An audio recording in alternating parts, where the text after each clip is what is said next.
Now,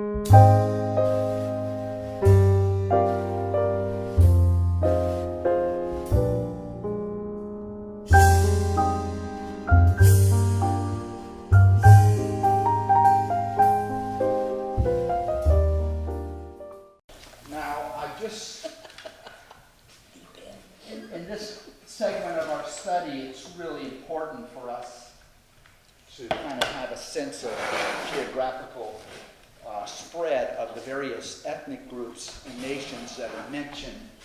And so this is the Mediterranean Sea.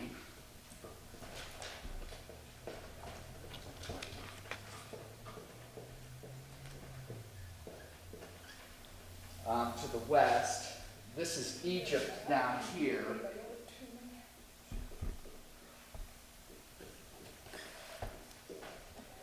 Then, this is the ancestral land of Canaan. And to the north, which is now today Lebanon, would have been at one time referred to as Phoenicia. And there's two very powerful, this was a highly advanced civilization, probably much more advanced even than the ancient Israelites.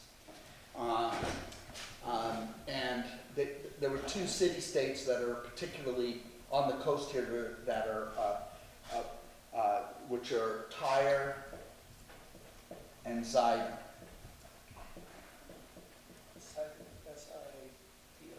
Yeah. But Sidon. Say Sidon. Sidon. Okay. So anyway, that is to the north. And this is a mountainous region up here. So you hear lots of references in the Bible referring to the mountains of Lebanon. And then Lebanon's also known for its abundance of cypress trees. And that was great building material. And of course, as time went on, those forests were completely wiped out. And yes. I've never been really clear on this. Were there also forests in those mountains in Israel? Yes. So they're all barren now, but they were all forested? Yeah, they were all forested. They didn't have an understanding about replacing what they took. So there was a change. In the mountains, which is the central highlands of the land of Canaan, or what would later become Israel, the forests weren't cypress, they were oak. So is cypress the same as cedars? Because you hear about the cedars of Lebanon and all that? So those two different things.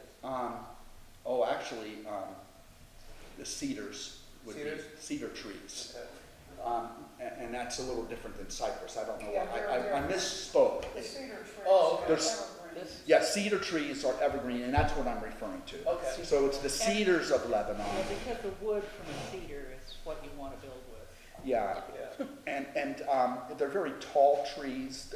They tend to have, they can be easily cut and long, straight, into straight beams of wood and length of wood, and it was a very important building material.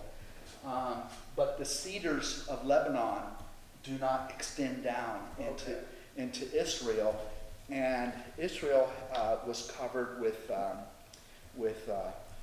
oak trees, and so there would be valleys and high places, and that would be filled with oak forests there.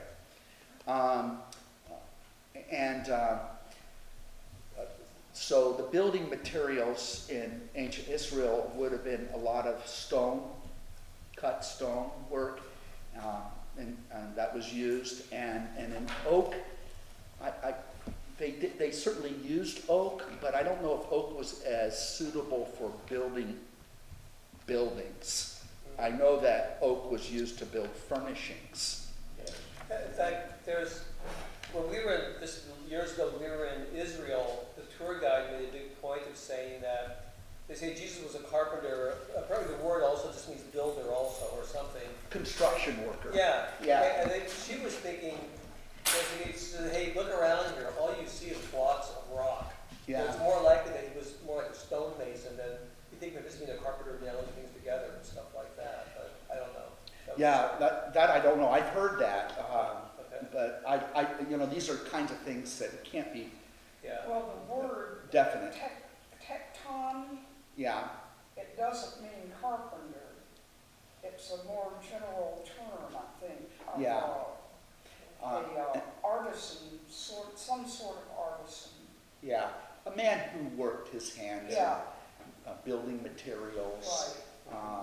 Maybe a finished construction worker or something like that. So he was a skilled artisan, Yeah. but what materials, I don't know. I don't think there is I could be mistaken, but I do not think there is a Greek word specific to the English word carpenter. Right. Sorry to get off topic. Yeah, no, it's not off topic. Everything that you say is relevant. So that's Phoenician and North. The Phoenicians are ethnically Canaanites. And the Canaanites are very closely related to the Israelites. They are of the same ethnic stock as most of the peoples in this area are. And basically, they're classified because of their language. That's how scholars classify groups of people, by language groups, because we really don't know for sure exactly what their color was and this kind of stuff. So, but one thing we know is we know something about their language, in particular because language by this time among this part of the world, there was already a literary tradition. So these are people who we would call Semitic peoples.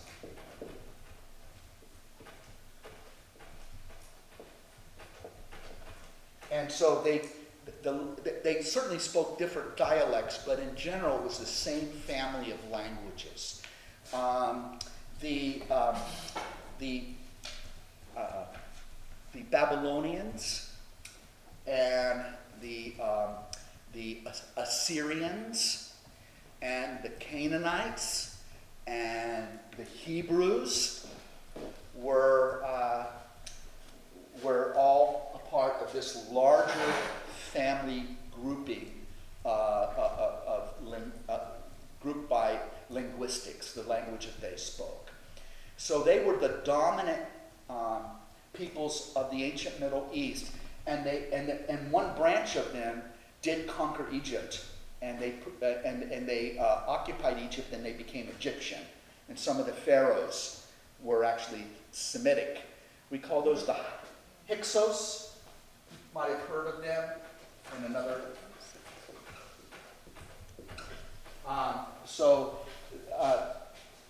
They eventually conquered Egypt, but then the Egyptians threw them out. And so then the original Egyptian peoples reasserted their power, and they are the Egyptians are a different linguistic group altogether. Where did they fit in the Hyksos? The Hyksos, they're Semitic peoples that had who conquered Egypt and dominated, and they what usually happens. This is something that's it happens again and again in history. A people may be very good at warfare, but very primitive in other respects in their civilization. And these are usually peoples that are more migratory. So they'll come in and conquer a settled civilization, and then what inevitably happens, they adopt the culture of the people they conquered, because the culture of the people they conquered is superior. And not only that, but they're displacing the leadership there, and they're living on their land, so they adopt their economy, their art, their literature, their religion, all of that. So the Romans really lost their distinctiveness when they conquered the Greeks. And the Romans became Greek culturally, because the Greeks had a much more sophisticated and higher culture. And so the Romans at the time of Jesus, for the most part, didn't speak Latin outside of Italy. And even in Italy, the upper classes would learn Greek. And so the language of the Roman Empire was not Latin. It was Greek, which is surprising. When Mel Gibson did the story of the Passion of the Christ, one of the things I really liked about the movie, and I mean, it was horrifically violent, but that's what it was. I mean, it was accurate in terms of its depiction of the brutality of it. What I liked about it was that they never spoke English. They spoke Aramaic. And so you saw Jesus and his disciples, and you could actually hear the language of the time in Aramaic. And I really appreciated that. It added a certain kind of realism. And then they showed the Romans in Jerusalem speaking Latin. And you could recognize the Latin. It was different than what the others were saying. However, Pontius Pilate, who would have been able to speak Latin, probably at the trial of Jesus was speaking Greek, because it was kind of the universal language. And the Sanhedrin, who were educated people, would have spoken Greek. And so the conversation between Pilate and the Sanhedrin, or the high priest and all that, would have been carried, the conversation would have been in Greek. And so when you see those things in the Gospels, however, there are Latin words that are there. For example, praetorium. That's a Latin word, so that you would see that. So think of Greek as Pilate's second language. And for the Sanhedrin, Greek was their second language. But Pilate probably was a native Latin speaker because he was Roman from Italy. And the Sanhedrin probably spoke Aramaic, like the language of Jesus. Whether or not Jesus spoke or understood Greek, we don't know. There's no way of answering that. We do know that his teachings and his sayings and everything was originally uttered in Aramaic. It would have been. That would have been the language he spoke to. And his relationship was not with the aristocracy. His relationship was with Palestinian Jews who would have spoke Aramaic. And anyway, I don't know why I get off in all that. Stop. Usually we take you there. Yeah. So anyway, let me put this. Luke spoke Greek. Yeah, and the thing about Luke, and the reason we believe that he was not Jewish, and we believe that he was a Gentile, because he obviously had a classical education for his time.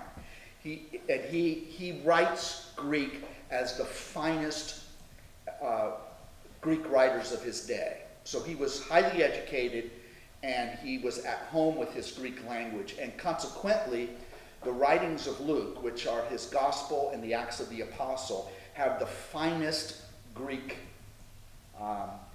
It's the finest Greek you'll find in the New Testament. So he knows what he is doing when he shapes his literature. It's the most literary. It has the highest literary quality.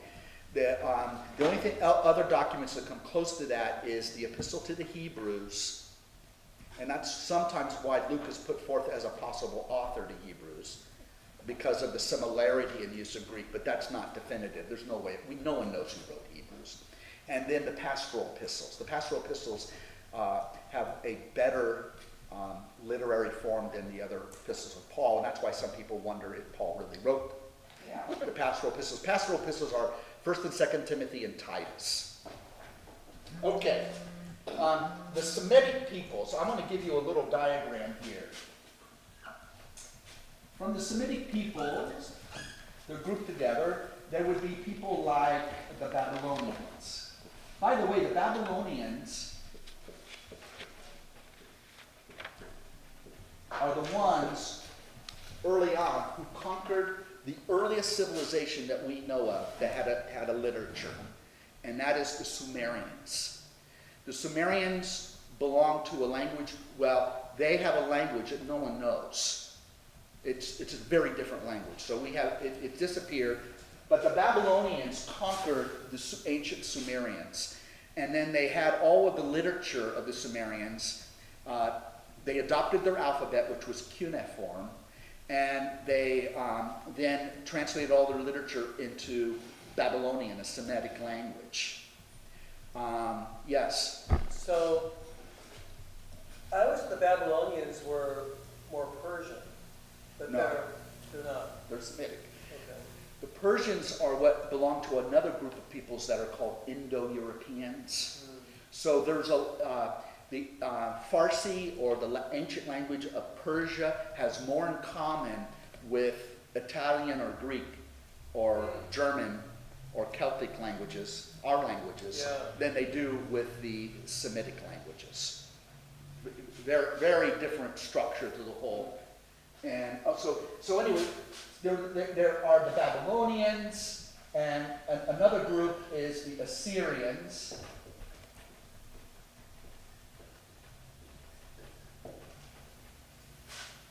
And another group, I'll just put this over here, are called Hebrews. And then another group are the Canaanites. Okay? I think I misspelled that. Oh, I hate to misspell words for me.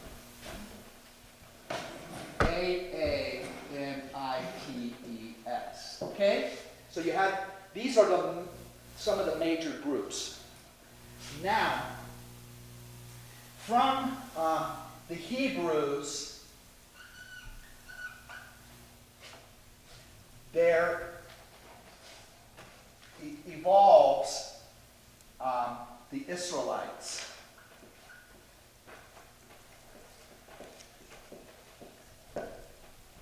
The Canaanites break off into different groups, and one of them is the Phoenicians.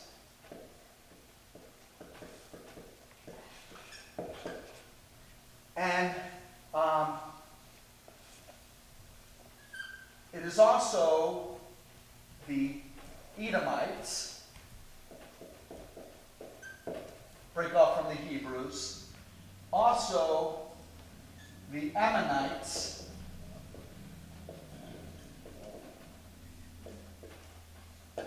also the Moabites,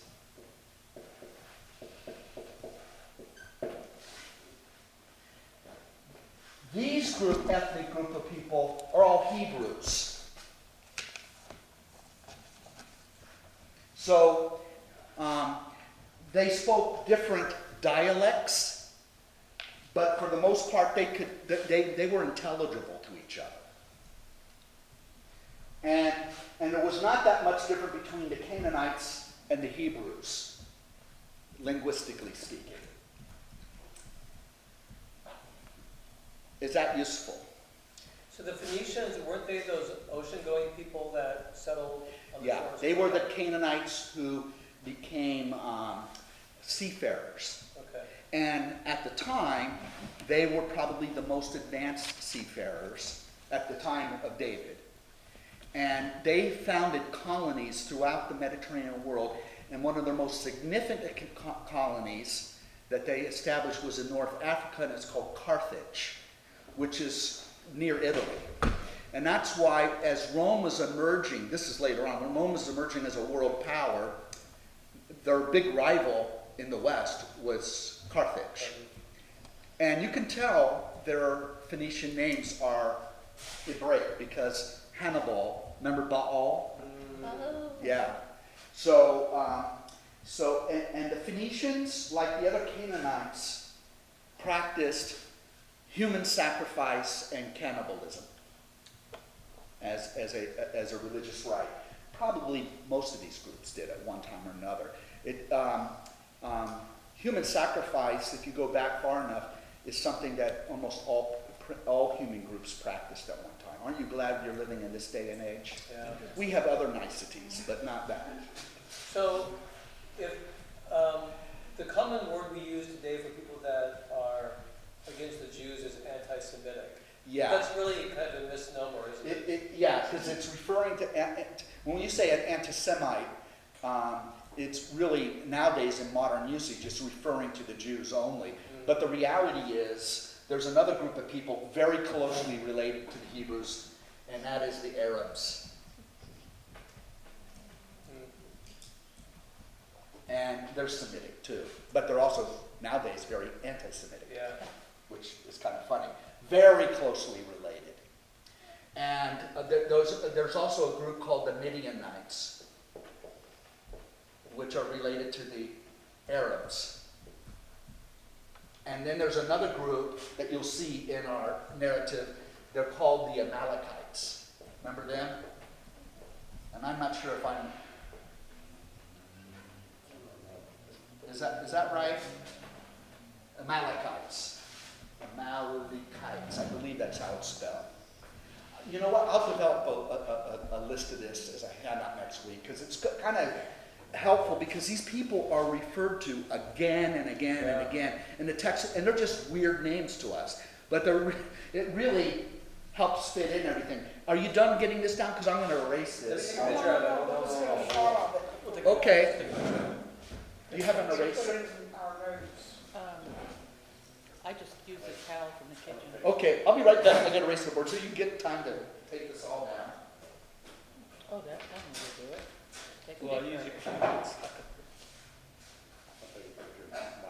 Take a picture of me, take a picture of it. Take a picture, taking a picture. Don't you wish you had that in column? No kidding. Oh my gosh. Wait. You know, I'm going to definitely send you something in the email. Okay. I'll send it to Martha. Martha will distribute it. And I'll put it in the Because notes. this is really important to see how all these people relate with one another. I'm really sorry about that. That's what I get from waiting. Oh, I'll send it to you. Give me your email address. Okay, so now let's think about this area of Israel. You have a broad coastal plain here along the coast. And here's the interesting thing. If you were a Canaanite living in this area in the middle to the end of the second millennium, your country would have been divided up into various city-states, and you all spoke the same language, and you fought constantly with each other. Each city had a king, and then the acreage around their village, and then they competed and fought with one another, but you shared the same culture, religion, language, diet, all of those things. You were the same ethnic group of people.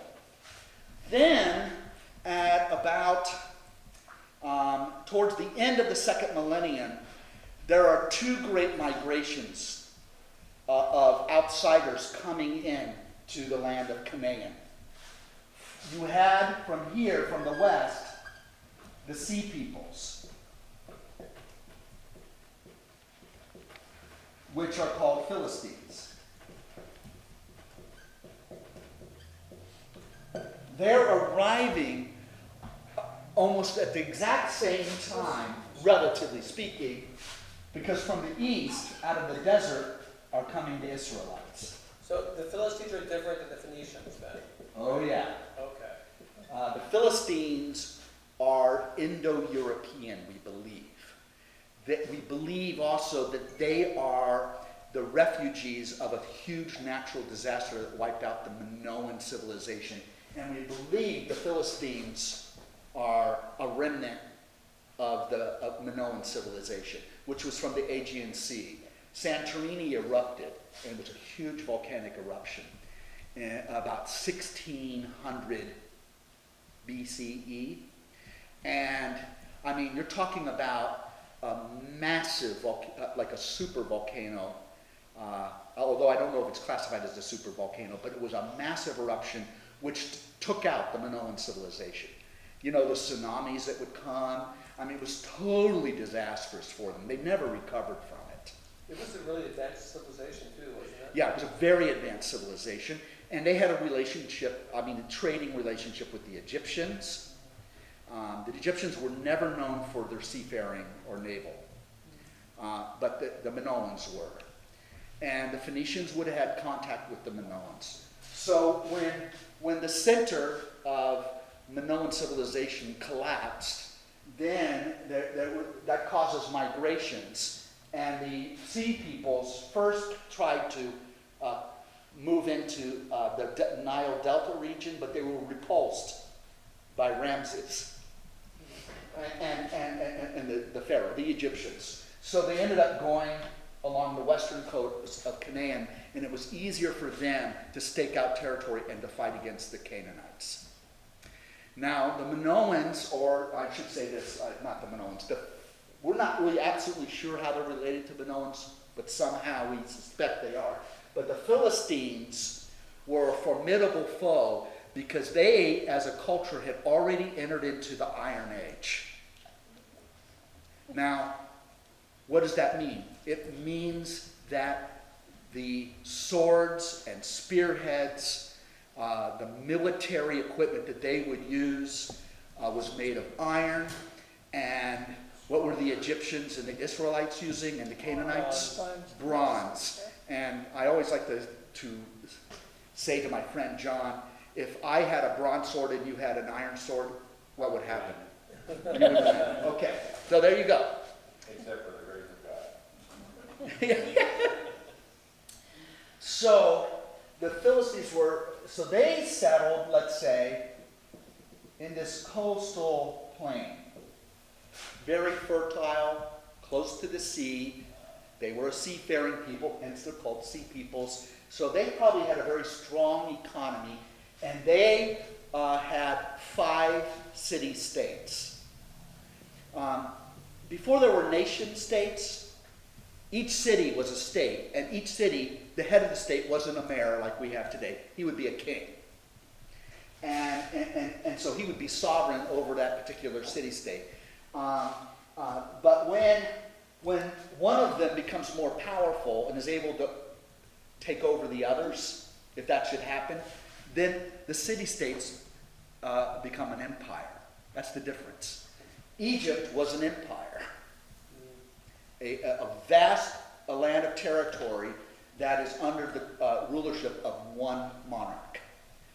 And this would also happen this would happen with the Babylonians and the Assyrians. So you then have the Age of Empires. Ooh, that would be a great game, wouldn't it? Age of Empires. Then you had here, you understand this means mountains? We got it. Okay. This is the highlands of Israel or Canaan. And this is the area that was under the control of the Israelite tribes. And eventually the Israelite monarchy. That's where the Israelites were. They were able to subdue the Canaanites in this area, most of them, but not all of them, because remember, Jerusalem was a Jebusite, Canaanite city-state, and it was there for centuries, and then David conquers that. We read about that last week, David conquering and making Jerusalem his city. Now, with Israel there, are you still having a good time? I don't want to be boring. Okay. So we'll put Israel here. I'm writing it like this so we can fit in all the other names. So that's Israel. And then we have towards the southeast the kingdom of Edomites. In the southern regions, you have the Amalekites, which are related to Arabs. You have also Midianites. These are desert people. They dominated and controlled the caravan routes, so they would either extract toll, or they were nomadic peoples, or they would raid. You know, kind of like what Arabs have been doing for centuries. So the Amalekites and the Midianites, they're the enemy from the south. The Edomites are here, and you might think of the Dead Sea being here, because there's a gradual slope, and when you go to Israel, you'll see this. There's a gradual slope up into the highlands of Israel. And the highlands are probably, you know the mountains, Santa Ana Mountains that separate, let's say, Fullerton from Puente Hills? That's what those mountains look like. So these are not the high Sierras or the Alps. These are low-level mountains, but they're definitely mountains. And so then if you continue east, you'll descend down into a valley, which I told you before is the lowest surface below sea level that's not covered by seawaters. It's an average depth. It's called the Great Rift Valley. It's an average depth of 1,250 feet. That's the average depth of that. To the north, there's a great freshwater lake. Below sea level, right? Below sea 50 level. feet. Did I say that? Below sea level? 1,250 feet below sea level. This is the Sea of Galilee. And Galilee is fed by the waters of the Jordan River, which start up in the mountains of Phoenicia. And as the snow melts, it feeds in this, and this water comes out. And the Dead Sea is a landlocked salt sea. And I think we talked about that last week, how you can go there and it's like being in jelly and you can float. Did you go swimming in the Dead Sea? Yeah, I listened to the tape. I didn't experience this being like jelly, but you definitely float like a cork. Definitely. Yeah. It was a different time of year or something, but yeah, and when you get out, you itch from that salt water. Yeah. And don't open your eyes in the water. You didn't experience No. it like Jell-O? No? But you guys did. Did the water feel thicker Yeah. to you? I don't remember. Yeah. It's been too long. Oh, yeah. It definitely feels different. You definitely float. And then you have the Moabites here. And you have the Ammonites here. And then you have another related peoples called the Aramaeans, I think it is. Aramaeans, which are Syrians. Later they're called Syrians. All these people are related and connected to each other linguistically, ethnically, and culturally.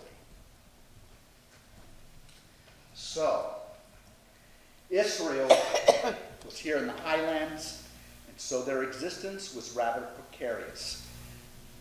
And the only way that they could survive was that the 12 tribes had to become one nation.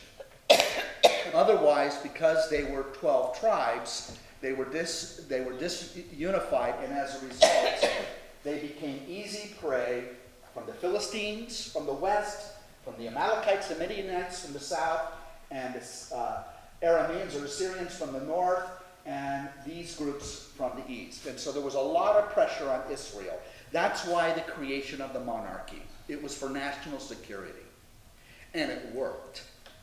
Saul was very effective in beginning to extend the borders of Israel and to win some significant battles, particularly against the Philistines, but against others.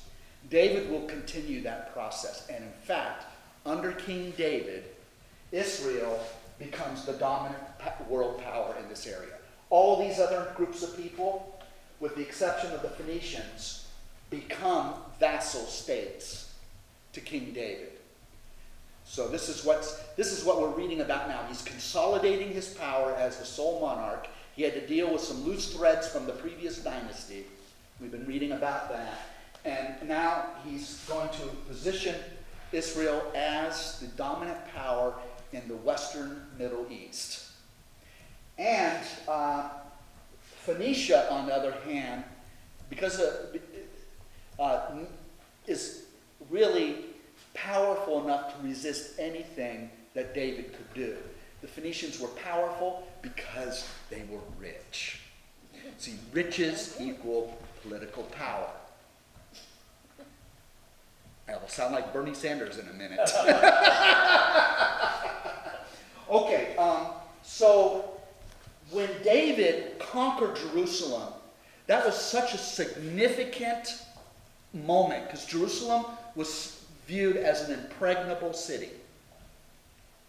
And they laughed at David when David threatened it. Well, they didn't laugh long. But it was such a significant military conquest that all of a sudden the king of Tyre and Sidon realized, oh, he's formidable.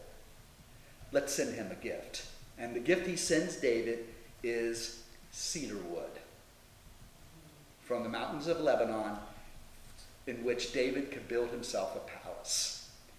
And also David had a desire to build a great national shrine, the temple. He already had the Ark of the Covenant. He brought it to Jerusalem. It was in the tabernacle, which was a portable temple made of very expensive woven material, but it was a temporary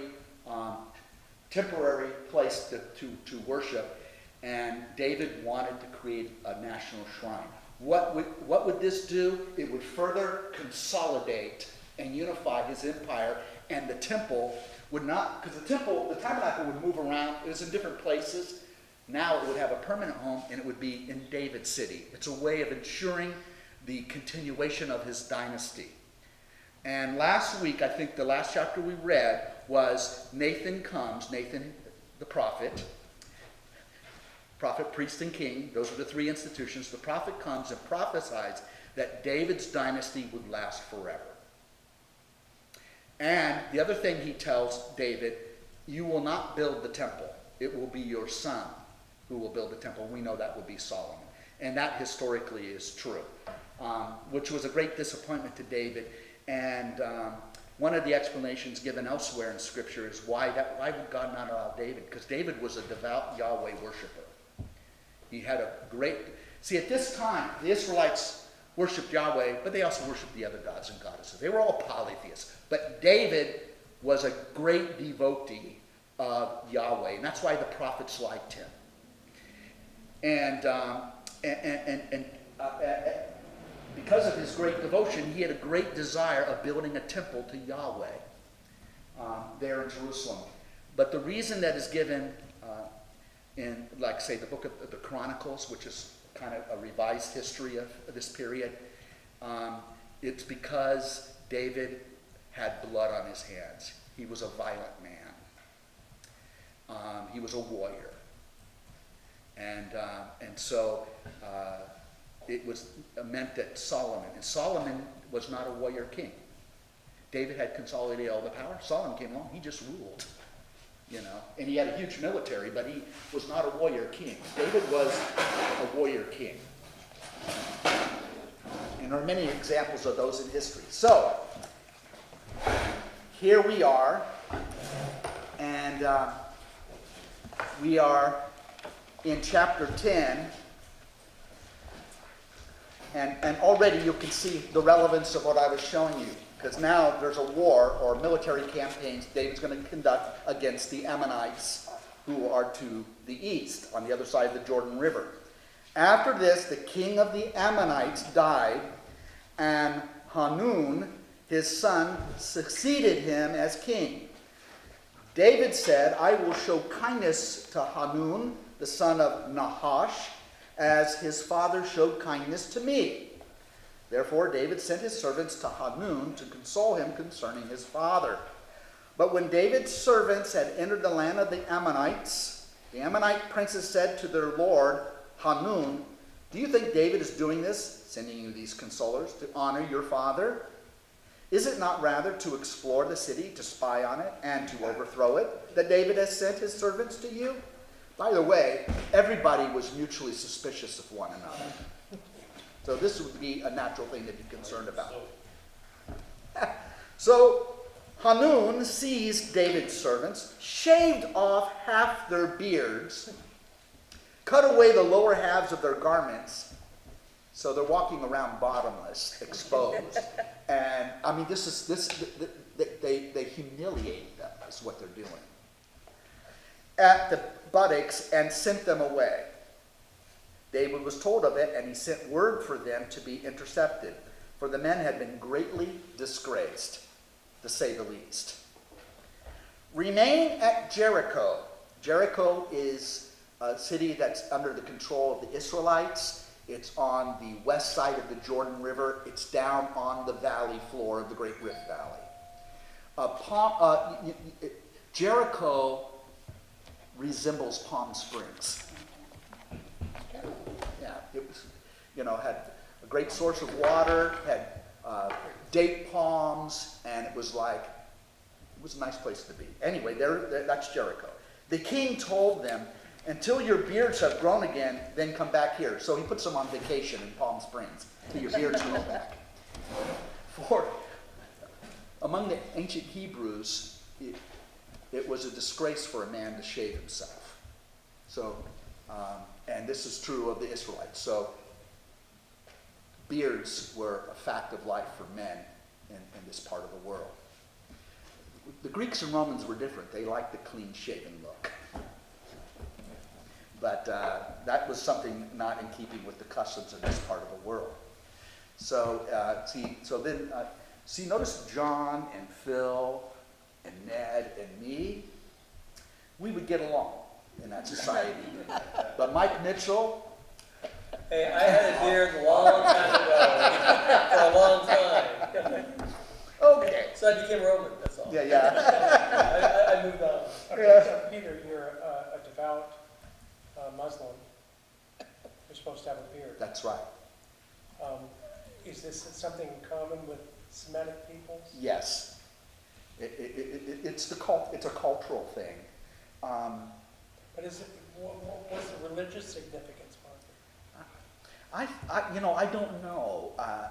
And I'm just going to guess that it had something to do with asserting your masculine identity. It was frowned upon for a man to appear like a woman in the ancient Middle East, probably to this day. Well, some men can look pretty feminine. So how do you deal with that? You grow a beard.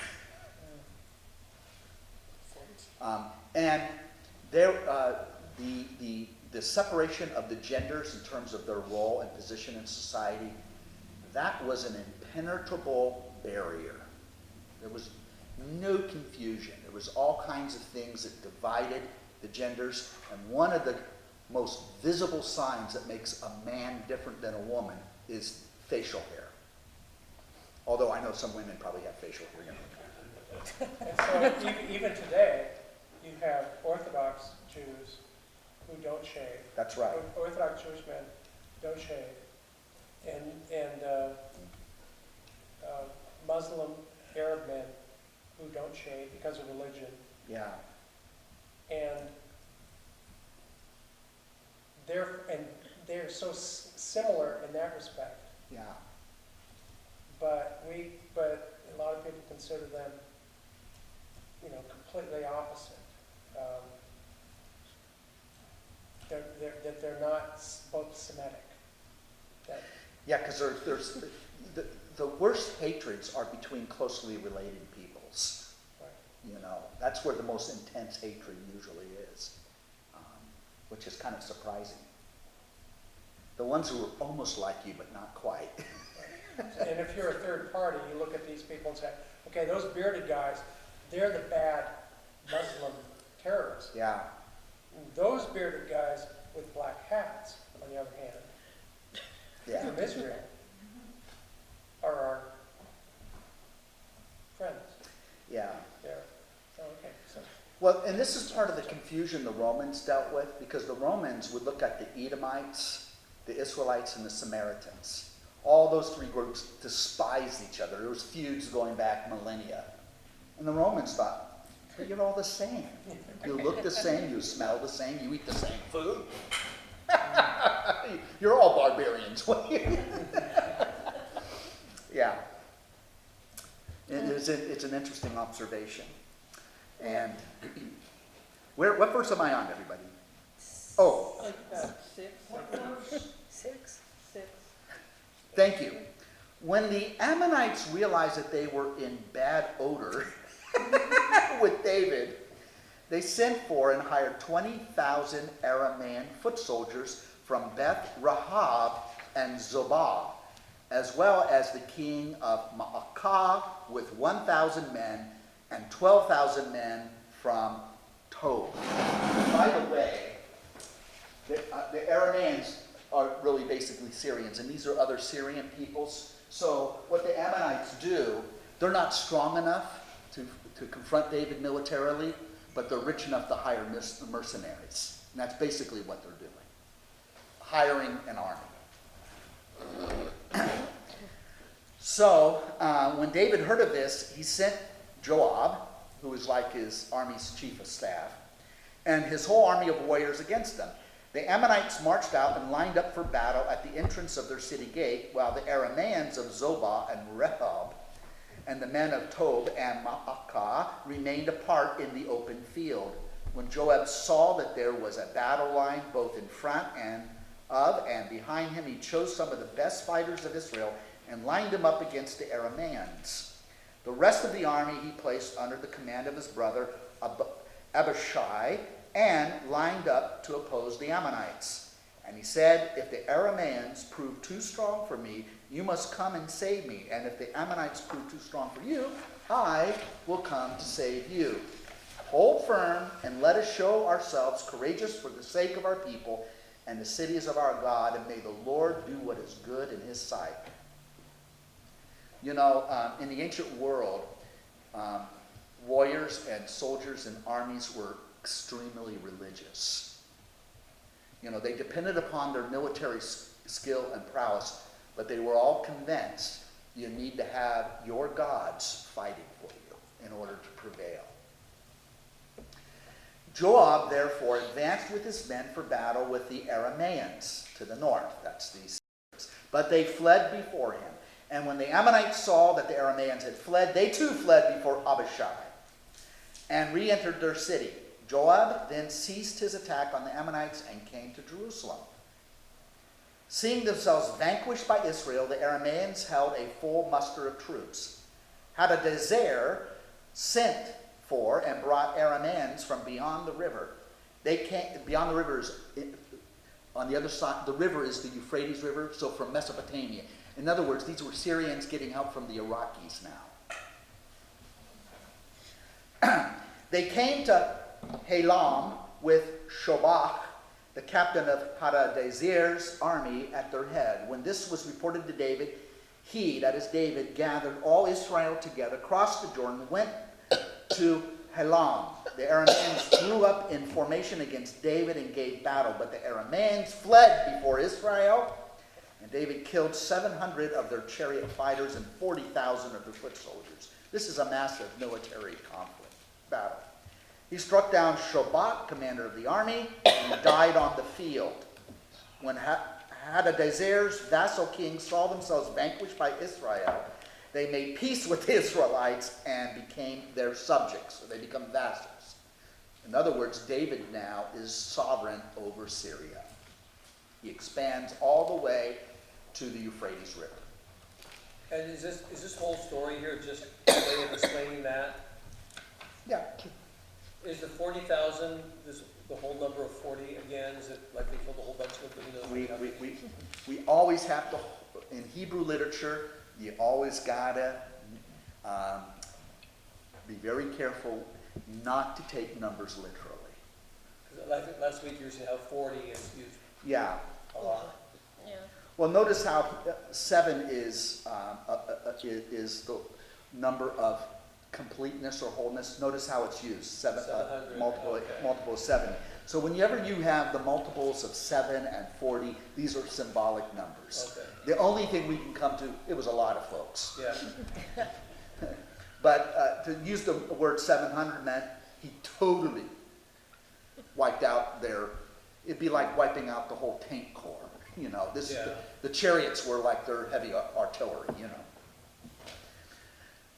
And then the infantry are stated as 40,000. So right there, what tells you it's symbolic is they have a fascination with the number 7 and 40 over and over again. So you can't take those literally. They're not intended to be taken literally. They have symbolic meaning. So we really don't know. did I finish that chapter? Okay, oh yeah, the last sentence.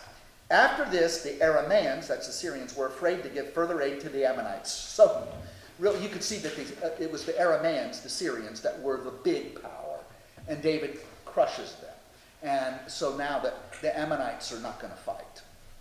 I mean, they hired the Arameans, who were superior militarily, and they got wiped out by the Israelites. David is really, he's not only consolidated his power, this shows you when you unify people, what he's able to do. He's now he has the big club in the neighborhood, and he's building an empire. He's extending and expanding his power.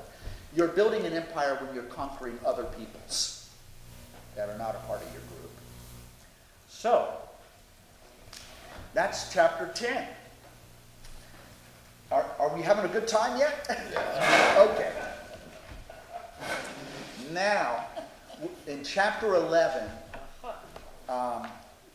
this story is a powerful narrative.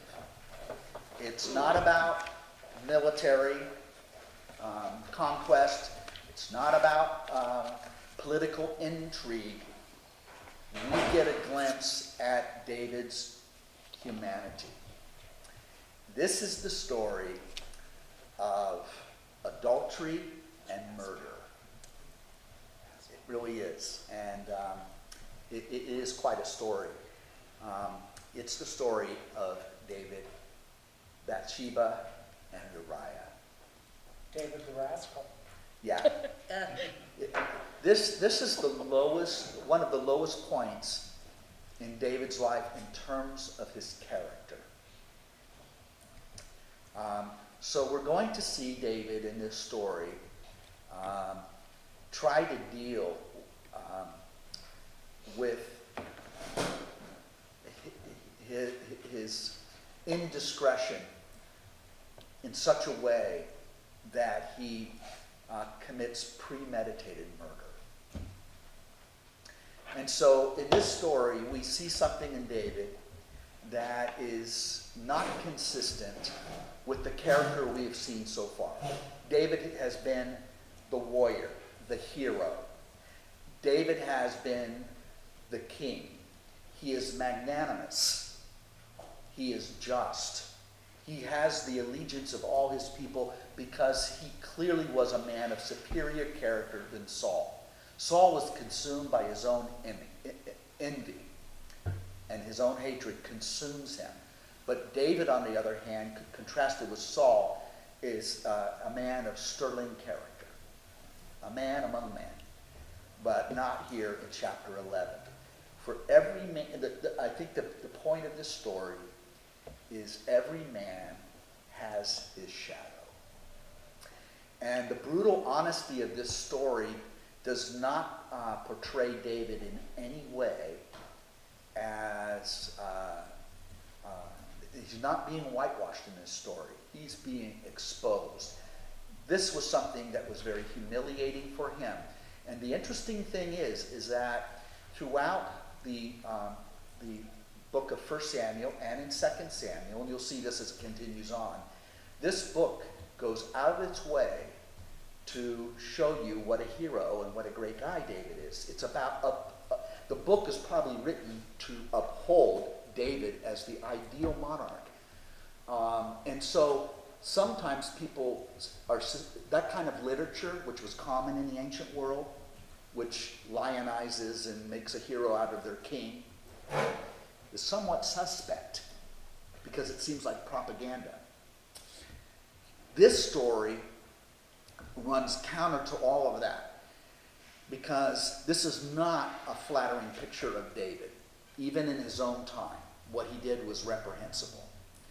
And so what I think this story does, it adds credibility to the other stuff. So the good things he said about David probably is true because there is a certain, what we would call today a transparency. This story does show the dark shadow side of David's character and his personality. And it's not the sex, by the way. we have in our Christian tradition this kind of negative view about human sexuality. And it's not about David having sex, and I'll tell you why. Because David has a harem. He has all the women if it was about simply about sex, it would not have been, that's not the flaw in David. You know, David's libido is accepted in the biblical account. So it's not about David's libido. It's about what he does in terms of trying to get himself out of an embarrassing situation. He didn't want to be humiliated publicly, and so he takes steps to protect himself. And this is where you will see the sin of David is his premeditated plot that was basically a big cover-up. So government leaders doing cover-ups of their bad behavior, this has been around for a long time. Okay, at the turn of the year, the time when kings go to war, David sent out Joab along with his officers and all Israel, and they laid waste to the Ammonites and besieged Rabbah. David himself remained in Jerusalem. Rabbah was the chief city of the Ammonites. One evening, David rose from his bed and strolled about on the roof of the king's house. It was typical in those days that houses and buildings, and this was true even into the centuries later, 1,000 years later in the time of Jesus, it was a typical architectural style in this part of the world to build a house, whether it be 1, 2, or 3 stories, with a flat roof. And there usually would be a stairway, usually on the outside of the house, that would lead you up onto the roof. And then around the roof of the house would be a short wall to keep you from walking off the roof that was around. And then quite often, when the climate was warm and hot, it was more comfortable to spend the night sleeping on the roof. And also, it gave you a large expanse so that you could set up wooden pillars, and with fine fabric or material, you could create a tent on top of the house. This is what we think that the upper room was. It was because it would be, if you had, like in the upper room, it's fast forwarding to the time of Jesus, when they're in the upper room, they had about 120 people gathered there in the upper room. We know this because this is what we're told. On the day of Pentecost, they were gathered in the upper room, and they had 120 people. Well, where can you fit 120 people? Rooms were quite small then. In the upper room, which would have been the rooftop with a tent around it. And we believe that the upper room on the day of Pentecost is the same upper room where Jesus would have been if he was celebrating the Seder, which we believe he was celebrating something that had to do with the Jewish Seder. There would have been not only the 12 disciples that we think of Da Vinci, that he had a definitive, like it was a photograph. No, because if you were there, they could not celebrate Passover without women and children. They had to be included. You couldn't even do the ritual without them. They all had a part. So, and they had big families, so you can imagine the 12 disciples were there, but there was a whole heck of a lot of other people there, not just the 12. Okay, so David had one of these great flat roofs, but it was at a time of the year in which he didn't have a tent over it, and he's walking around on the top of the roof, and his house, his palace, is the highest building, because there's no temple as of this time. It's the highest building in Jerusalem, so he has a bird's eye view of the entire city below him. Okay? You got the scene? And so David rose from his bed and strolled about on the roof of the king's house. From the roof he saw a woman bathing. She was very beautiful, so she was on the roof of her house bathing. David sent people to inquire about the woman and was told, she is Bathsheba, daughter of Eliam, the wife of Uriah the Hittite, Joab's armor bearer. So this man Uriah is a military officer, second in rank to Joab, who is like Colin Powell. You know? And then David sent messengers and took her. He just sent for her. His word is law. He's decree, you know, so he just had, whether she cooperated or not, who knows, but he just took her. When she came to him, he took her to bed at a time when she was just purified after her period, her menstrual cycle. See how frank and direct the scripture is. And she returned to her house. So what does that tell you? It was at her fertile moment. But the woman had become pregnant. She sent a message to inform David, I am pregnant. So for David, it seems as though this was a nice one-night stand. But now she's pregnant. Well, what's the big deal there? Well, her husband is on military campaign battling the Ammonites, laying siege on the Ammonite city, and it's one of his own officers. And so this is a real problem because Uriah is nowhere to be found. So if she's pregnant, this meant she would get the death penalty. This is not something David wanted to have happen. So he tries to cover up what's going on, and so he hatches a scheme. And let's see how that scheme So unfolds. she would have been regarded as a adulteress if she had been discovered as pregnant, Right.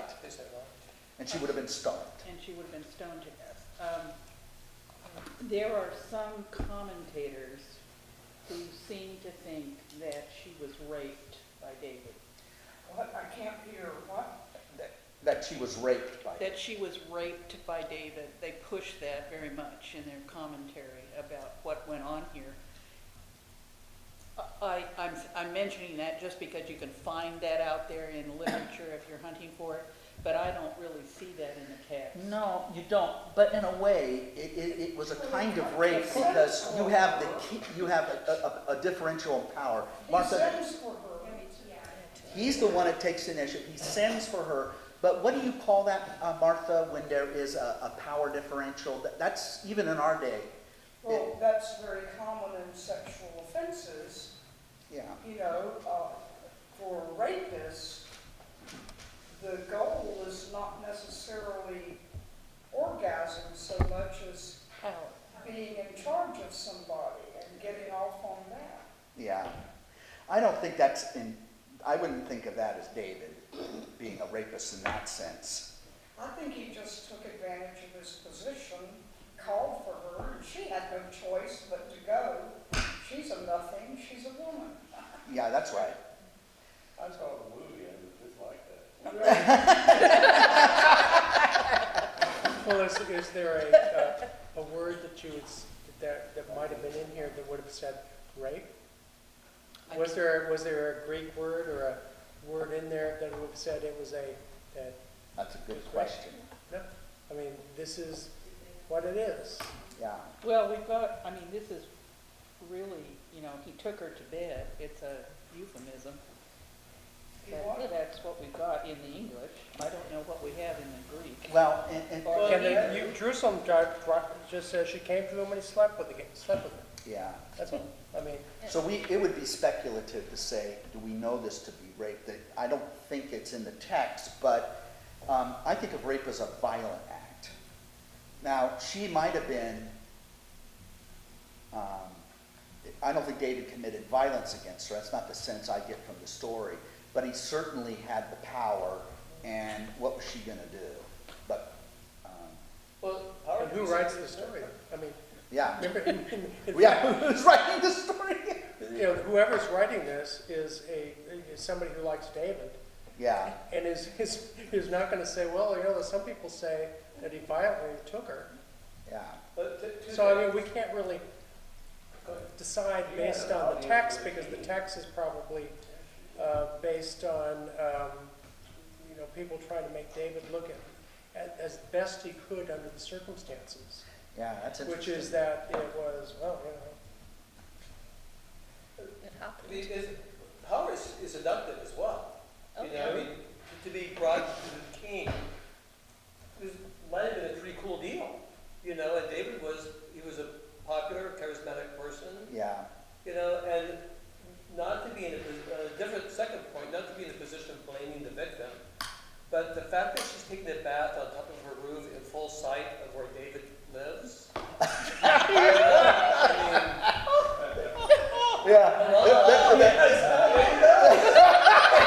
She wasn't just scrubbing her back and stuff. She was taking a fancy bath. So it could be looked at, either it was a violent act of rape, as one speculation, or she seduced the man. I don't think we'll ever really know. That question. This is one of those movies that have several different endings, you know. What's that, Sideway? Yeah. Sliding doors? Yeah. Yeah, that's great. You've heard the old line, rape, rape, I'm being helped.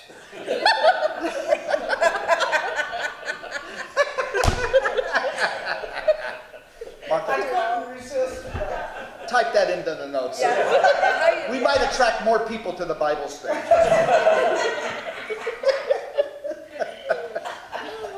Okay, so now David has a solution to his problem. And so he, verse 6, sent a message to Joab, send me Uriah the Hittite.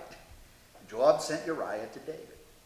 And when he came, David asked him how Joab was, and how the army was, and how the war was going. And Uriah answered that all was well. David then said to Uriah, go down to your house and bathe your feet. Uriah left the king's house, and a portion from the king's table was sent after him. But Uriah slept at the entrance of the king's house. Sorry, another question. Yes. But, I mean, going back to the book of Ruth, isn't feet a euphemism also? Yeah. Isn't Yes. that like Yeah. clean your manliness? Yeah. Yes. Wait. Okay, the Jerusalem Bible's translation is, go down to your house and enjoy yourself. Yeah. I enjoy bathing my feet. I would enjoy that. Yeah, someone playing with my feet. I think you're quite right, Michael. I've heard that and also in reference to Ruth. Yeah. So, there's a sexual connotation to what David is saying. Yeah, Go it's sleep some- with your wife. Yeah. Yeah, Come on. Oh, Yeah. and get her pregnant. yeah. So, yeah, That's the game. Guaranteed. yeah, guaranteed. Yeah. Get her pregnant. So Uriah left the king's house, and a portion from the king's table was sent after him. But verse 9, Uriah slept at the entrance of the king's house with the other officers of his lord. He did not go down to his own house. David was told, Uriah has not gone down to his house. So already the plan of David is beginning to unravel. So he said to Uriah, have you not come from a journey? Why then did you not go down to your house? Uriah answered David, the ark, that is the ark of the covenant, and Israel and Judah are staying in tents. And my lord Joab and my lord's servants are encamped in the open field. Can I go home to eat and to drink and to sleep with my wife? As the Lord lives and as you live, I will do no such thing. Now, Uriah is not being strange here because he was a military man, and warriors, when they're doing war, one of the things that is a very common practice across cultures is men will abstain from sexual behavior because they feel it diminishes their strength to perform in combat. So it's not unusual for men to abstain from sex when they're in battle. Or he didn't want to leave. It sounded like he didn't want to leave his men in the field That's and go back and have them going, you know, we're out here in the field camping in the mud. You're going to go back and have, you know, he's a loyal, he's a good officer. Yeah, a good officer. I'm going to Yeah. be with my men. Sorry, Dave. Solidarity. So And he's that- not a that- selfish man at all. He's a good soldier. He's No. in solidarity with his. I like that very much. And that should have really hit David. Yes. Yeah. That should have been, oh, Because where's David? He's not out on the field. No. He's staying at home getting in trouble. Then David said to Uriah, stay here today also, and tomorrow I will send you back. So Uriah stayed in Jerusalem that day. On the following day, David summoned him, and he ate and drank with David, who got him drunk. So here is plan B. I'll get him drunk. But in the evening, he went out to sleep on his bed among the Lord's servants and did not go down to his house. The next morning, David wrote a letter to Joab, which he sent by Uriah. And this is so tragic because the letter is the death warrant for Uriah, and Uriah is delivering his own message for his death warrant. This is what he wrote to the letter. Place Uriah up front where the fighting is fierce, then pull back and leave him to be struck down dead. So this is really, not only does he violate Uriah's wife, Uriah was in his service defending Israel. He not only does that, but he tries to cover up his indiscretion by trying to convince Uriah to sleep with his wife. His wife wouldn't do that, and it's out of honor he won't do that. And so now he has plan C. Plan C, kill him. You know, and that, I read that, and I think it could be today, because I've probably done 150 homicides over my life, and very often it happens to cover up something else. Whoa. Really? Martha, Yeah. could you explain that more? This is interesting. Well, it happens to cover up something else. I'm thinking of a young man out of the desert, one of my murder calls, and But by the way, I just want to say for the clarification, Martha is a forensic psychologist and deals with murders. Yeah, so this is an area of expertise, so this is fascinating. I mean, you know, and this guy is cheating on his wife. She discovers it. He's going to be in big trouble with his family if they find out, and she will surely tell. So she ends up dead to cover up what he did. So he does one bad thing, and he does something even worse. Yeah. Yeah. Yeah, this is what David is doing. Yeah. It's very common. Wow. You know, I just started watching, probably one of the last people in the United States just started watching Breaking Bad in the movies, a couple months ago. And that's the whole thing. Yeah. It starts with this one kind of unintentional but intentional death, and then it keeps going to the cover-up and this and that. And pretty soon, there's just bodies all over the place. Oh, God. How to Get Away with Murder, same story. How to get away, but also get, it was never intended, but some circumstances happen, and this person got killed, that person got killed, and the only way I can get out of it is to let this next person get killed. And So all of a sudden you're a serial killer. the serial killer saying, how can I get it to stop? How can I get it to stop? And that's where I am in the same program. I've just, I don't know how many seasons that went on. I'm at the end of the second season, and the guy's going, how can I get it to stop? And it won't. Well, my grandmother used to tell me when I was a child, and I would spend summers with her, she said, Peter, never lie. Do not ever lie. Because every lie you tell will find you out. Because inevitably, you're going to have to tell another lie, and then another, and then you have to cover up for your lie you're telling, and you lose track of your lies. That's exactly what happens. Yes. Yes. And when I get that, I go, Yeah. So then, once that's exposed, then the whole thing unravels. yeah. Yeah.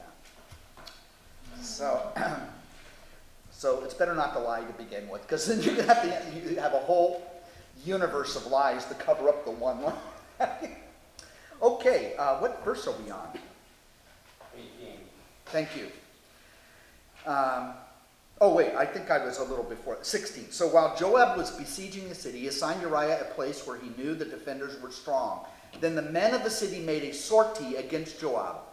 Some officers of David's army fell, and Uriah the Hittite also died. So really, David has set this up, and Uriah is murdered. Then Joab sent David a report of all the details of the battle, instructing the messenger, when you have finished giving the king all the details of the battle, the king may become angry and say to you, why did you go near the city to fight?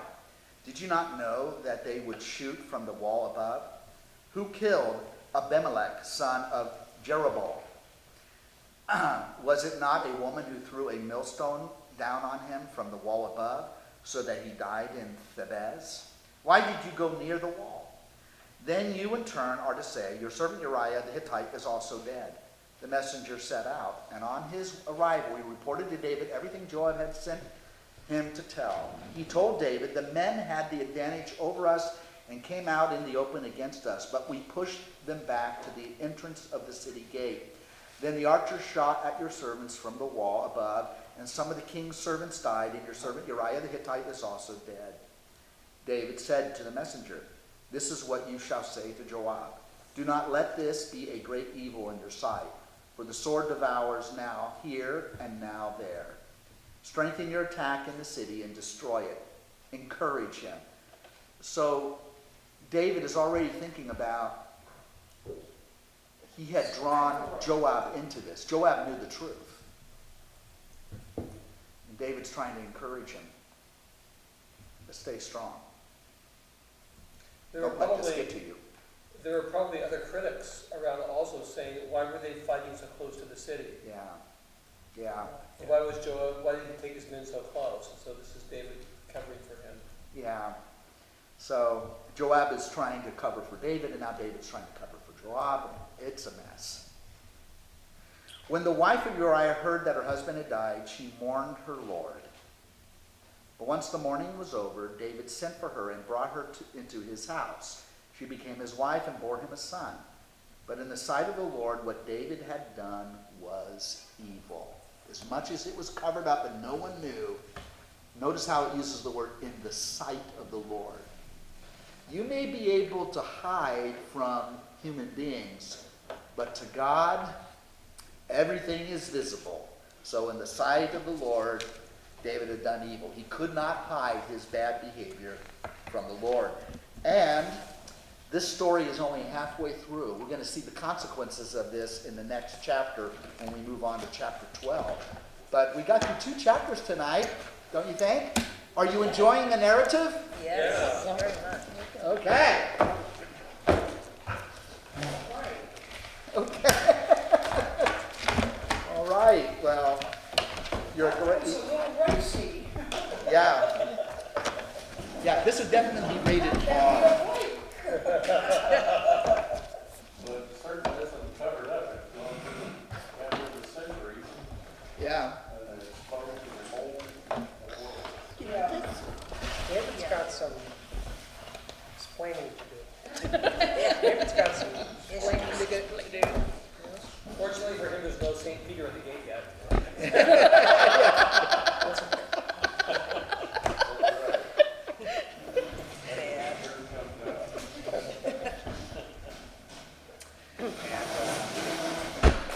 In our prayer this evening, we offer prayers for our brother Michael Mitchell and our sister Nancy. Mike's mother, Dorothy, passed away on Tuesday, was it? Monday. On Monday. And so let's make that our intention, to pray for the soul of Dorothy and for all those of her family that she leaves behind, that they would receive the comfort of the Lord. Loving God, we lift our eyes to you. You are the giver of all grace, all mercy, all love. And you abundantly pour out that mercy and love and compassion upon all of us. In this season of Lent, we are mindful of the great forgiveness that you offer us through your Son, Jesus. we receive that gift of your grace and forgiveness, and we resolve that we will do better. As we see the weakness of David in the story of his sin against Uriah, we are mindful that we too have also succumbed to temptation, and we ask for your forgiveness and your strength to resist it. We also pray for those who are grieving the loss of their loved ones. We pray for Dorothy. We pray that your angels will continue to guide her into her journey, into your everlasting presence, where she will be joined by the saints and angels in singing your heavenly praise. Comfort Michael, Nancy, and their family during this time of very deep and profound loss. For you're the only one that can truly bring comfort. And so we offer you this prayer as we pray in the words that Jesus taught us. Our Father, who art in heaven, hallowed be thy name. Thy kingdom come, thy will be done, on earth as it is in heaven. Give us this day our daily bread, and forgive us our trespasses, as we forgive those who trespass against us. And lead us not into temptation, but deliver us from evil. Hail Mary, full of grace, the Lord is with thee. Blessed art thou among women, and blessed is the fruit of thy womb, Jesus. Holy Mary, Mother of God, pray for us sinners, now and at the hour of our death. Amen. Glory be to the Father, and to the Son, and to the Holy Spirit, as it was in the beginning, is now, and ever shall be, world without end. Amen. We belong to you, O Lord of our longings. We belong to you. In our daily living, dying and rising, we belong to you. We belong to you, O Lord of our longing. We belong to you. In our daily living, dying and rising, we belong to you. We belong to you. Thank you, everybody. Thank you.